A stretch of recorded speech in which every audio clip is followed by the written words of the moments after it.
Ayan o. O yan, nagtatrabaho yan, kunyari. Ayan o. Ayan po ang ginawa namin. Ilalagay yan ng earthing cable para sa mga battery rack namin. Ayan, binabali na. 4 kami dito. Yun yung dalawa.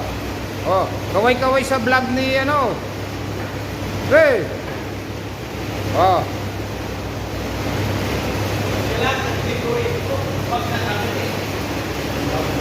Ayan. Kayong iba-vlog ko hindi siya. Huwag na kami. Ayan nag-subscribe po sila. Ayan. Let's. Ayan.